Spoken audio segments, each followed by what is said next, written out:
Hello मित्रों, दोस्तों, भाइयों, बहनों, बेटियों, नमस्कार। नमो बुद्धाय। परम पूज्य बोधिसत्व बाबा साहब डॉक्टर अंबेडकर के जीवन की एक घटना देखिए।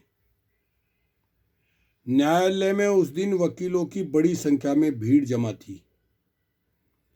वह देखना चाहते थे कि एक अछूत वकील जज के सामने कैसे बहस करेगा, क्योंकि भारत में पहली बार पहला एक अछूत शूद्र भीमराव अंबेडकर लंदन से बैरिस्टर की डिग्री लेके आया था। बाबा साहब अपना केस लेकर जज के सामने हाजिर होते हैं। वह देखते हैं कि सभी वकील अपनी अपनी कुर्सी पर बैठे हैं, लेकिन उनके लिए कुर्सी खाली नहीं थी। तब उन्होंने जज से पहला सवाल किया, may I sit on the chair? क्या मैं कुर्सी पर बैठ सकता हूं?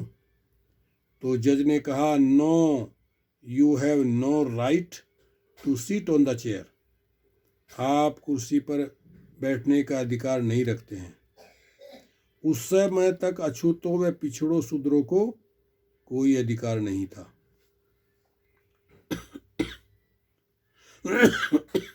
सॉरी। तब बाबा साहब ने सवाल किया,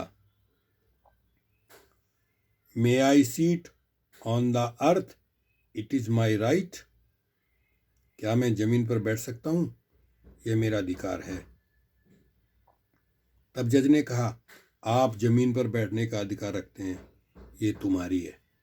तब बाबा साहब अम्बेडकर ने कहा कि मेरी जमीन पर से आप अपनी कुर्सी हटा लीजिए। तब वकीलों ने तथा जज ने बाबा साहब को कुर्सी डलवाई तथा माफी भी मांगी। इसी तरह से अपनी पहली लड़ाई कुर्सी की बाबा साहब अम्बेडकर ने जीती। इसके बाद उन्होंने इस केस की ऐसी पैरवी की, अपने क्लाइंटों को निर्दोष साबित करते हुए न्यायालय से बरी करवाया। बाबा साहब जैसा वकील अभी तक पूरे विश्व में पैदा नहीं हुआ और शायद होगा भी नहीं। ओके, शुक्रिया, धन्यवाद।